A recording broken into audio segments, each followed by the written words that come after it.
So who are you? My name is Micaela Morales. And where do you come from? What's your ethnic background? I am half Puerto Rican and half Guatemalan. And who is the Puerto Rican and who is the Guatemalan? My mom is Puerto Rican and my dad is Guatemalan. How was that for you growing up? It was a little difficult because my mom is a natural Puerto Rican woman, very stern and very independent, and my father was a man that he wanted to make himself known that he was the man of the house, which my mom never went with that. So how did that impact your childhood growing up?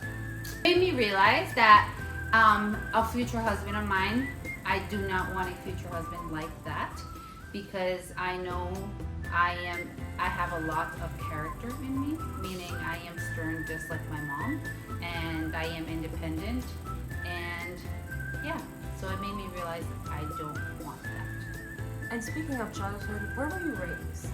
I was raised in first Rhode Island. I was born in Rhode Island and then lived there until I was 11 years old, and I moved to Puerto Rico in 2006. I was 11.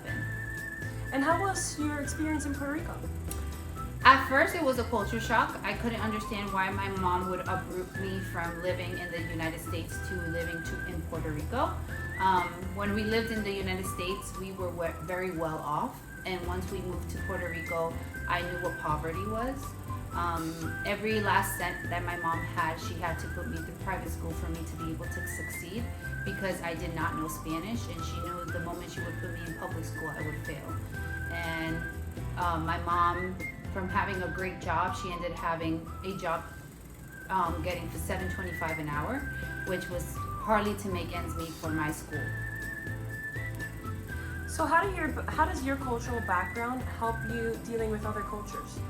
It helps me because since we moved to the United States, we began an English core from 2018 to 2021, and then in 2021 we went to a different English core in Western Pennsylvania, which that is completely a culture shock for us because there were hardly any Hispanics.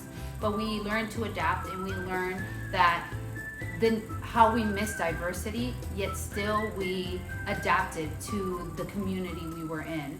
Because at the end of the day, we still love Jesus and they love Jesus the same.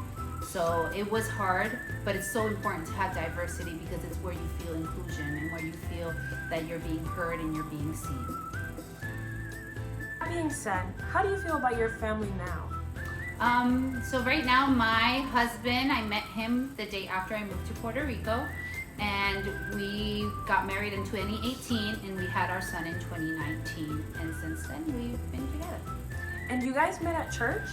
Yes, we met in a Baptist church, and from then we stopped going to it when I was 15 years old, and then we started the Salvation Army when I was 17.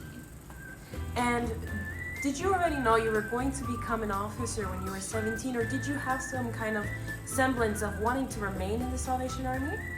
I found out that I was called to be an officer at 19. The Lord called me and I said no, and I ran away from it, and my husband did not have the calling at that time. And well, we prayed and knew that the Lord was calling us in ministry, but it wasn't officership, at least for him.